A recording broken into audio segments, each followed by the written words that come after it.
Hello, Dr. Brant Hulsebus here, and welcome to another edition of Ask the Chiropractor. Ask the Chiropractor is my little podcast that I do.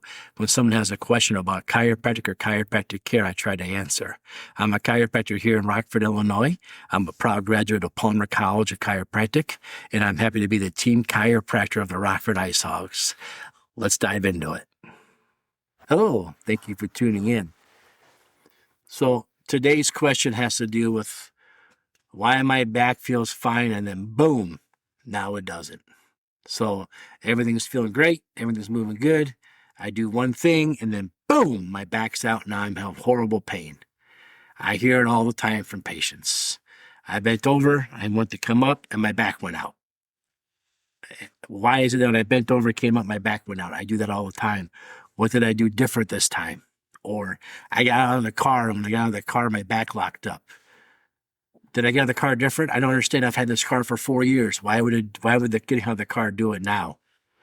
The other one, I was brushing my teeth and I went to rinse my mouth. Boom, my back went out. Should I stop brushing my teeth? No. We hear this all the time.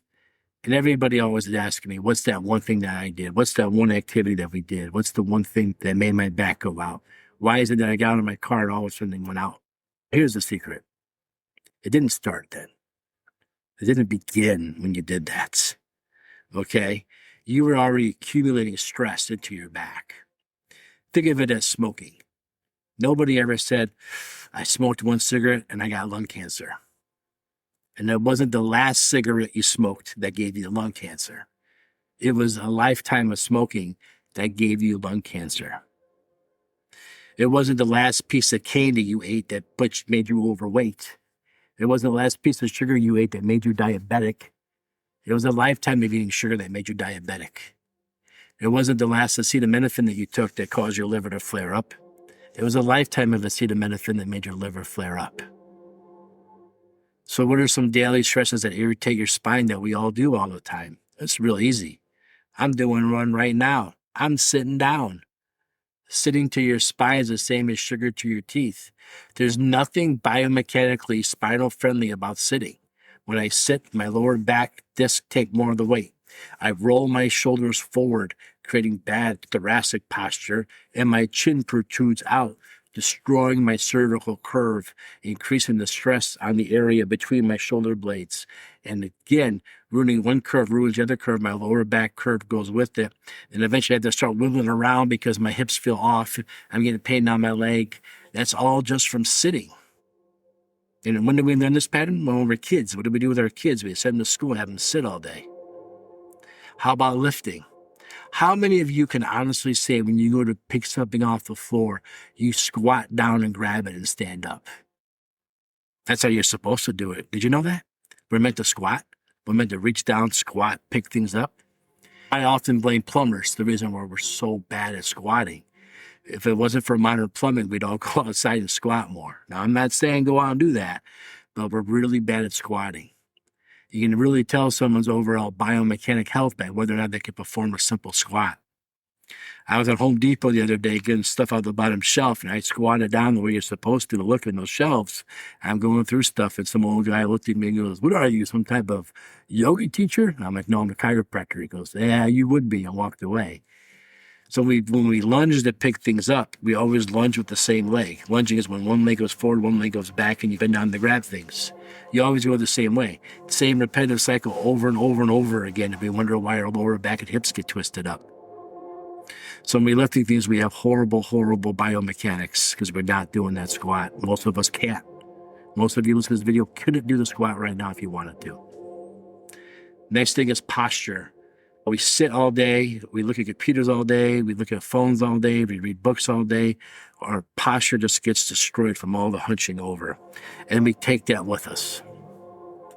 So when I hunched over all day, looking at phones, doing podcasts and things like that, and I walk away, I stay with those shoulders forward and my head forward. And that doesn't really hurt. It's going to create fatigue faster, but it doesn't really hurt. But then I grab something with that bad posture and I'm in a vulnerable position.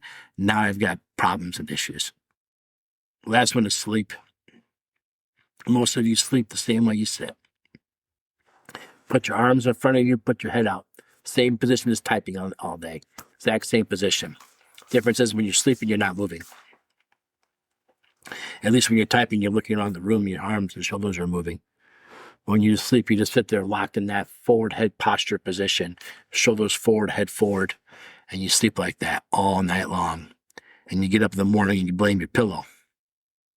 It's not your pillow, it's your posture. So these things all add up. So we're starting off with sitting, lifting wrong, bad posture, bad sleep posture. And then we ask ourselves, we had this hunched over, this attitude. Then we go to like brush our teeth and we come up like, oh, I can't believe brushing my teeth caused that. No. Sleeping with bad posture for 10 years caused that. Having a desk all day long caused that. Being in front of a screen all day caused that. Picking up your socks won't cause your back to go out. Lunging to pick them up for the 500th time will cause your back to go out, and not squatting. Twisting real quick. Oh, my back went out. I can't believe I turned that way. No, they didn't make your back go out by turning that way. It made your back go out because your posture was already bad and you're already in a vulnerable position. So, why wait till the body sends a signal of pain, right? Why do it? As a chiropractor, we look to see where you're compensating. My head goes forward, other parts of my spine have to change to balance that out. A lot of times I'm with my kids, we'll be in a public place and I'll watch people walk. I'll tell them that person has an L4 problem, that person has an SI problem, this person has a C5 problem. You just see it by watching it. Pain's usually the last thing that happens, right? We start to compensate for the lack of motion areas or fixation areas, and pain comes after we just can't do anymore. The straw that broke the camel's back, you've heard that? I don't want to say it's how we diagnose people, but there's some truth to that old saying. So what do people usually ignore when these things are starting to build up? Stiff. I'm really stiff. I feel like I got to loosen up. Tight. Oh man, my shoulder is so tight.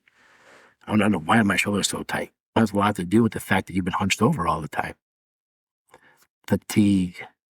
I tire out a lot faster than I used to. Of course you do. You're asking your muscles to keep doing things the way they're not supposed to.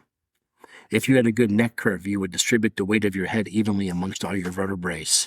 The human head weighs about the same as a bowling ball. So if you had a good round curve, it'd be like carrying a tray on your hand. You can go a lot longer than trying to carry the tray straight in front of you with your arm outwards. So when your head comes out, you're asking all the muscles in your neck to compensate, to carry all that extra weight. Where biomechanically you were designed to distribute that weight evenly, now it's all crashing in a couple of vertebrae. Those vertebrae get tired. When your hips are rotated, your leg twists and turns. Your left leg's taking a longer step than your right leg because you get this rotation going on.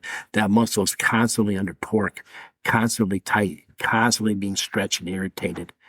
And you wonder why that leg tires out so fast. Well, you're asking it to work overtime every step you take.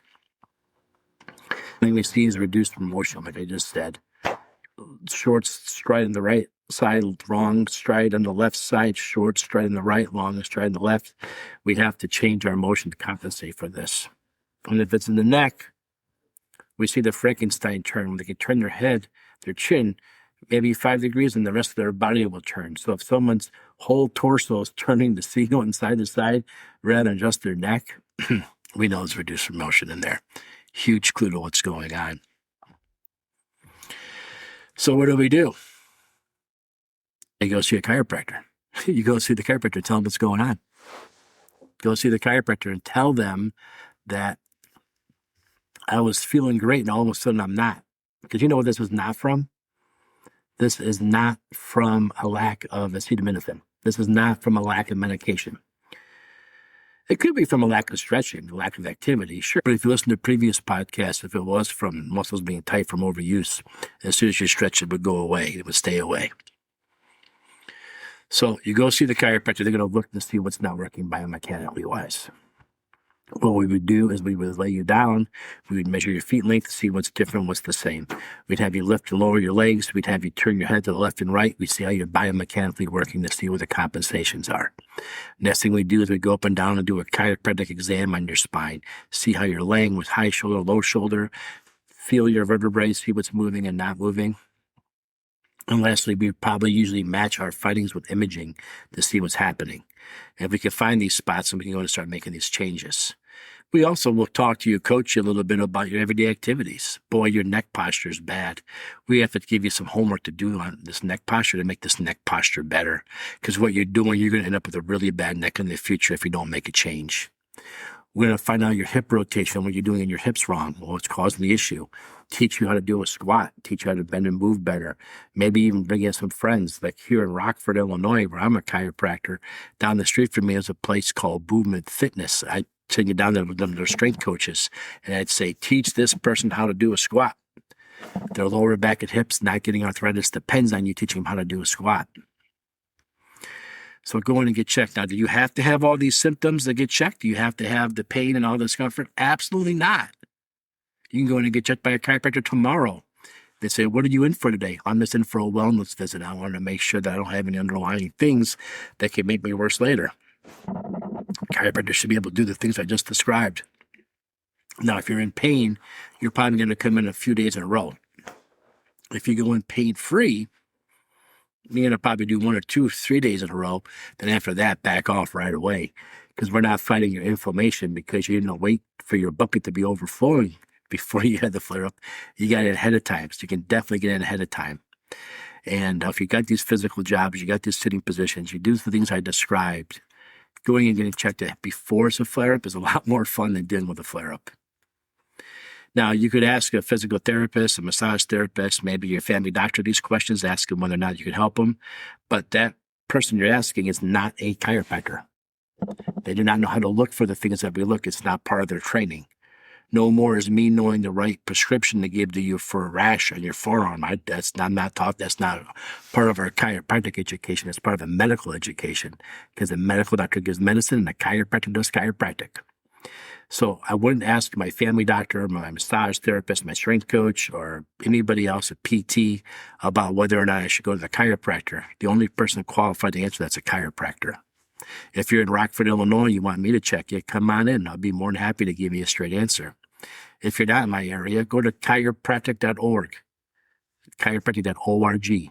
That's our national association. You can look for a chiropractor in your area who probably thinks a lot like me and can work with you. Thanks for tuning in and listening. I appreciate you. And remember, if you have a question about chiropractic or chiropractic care, the only person qualified to answer that question is a chiropractor. Thank you.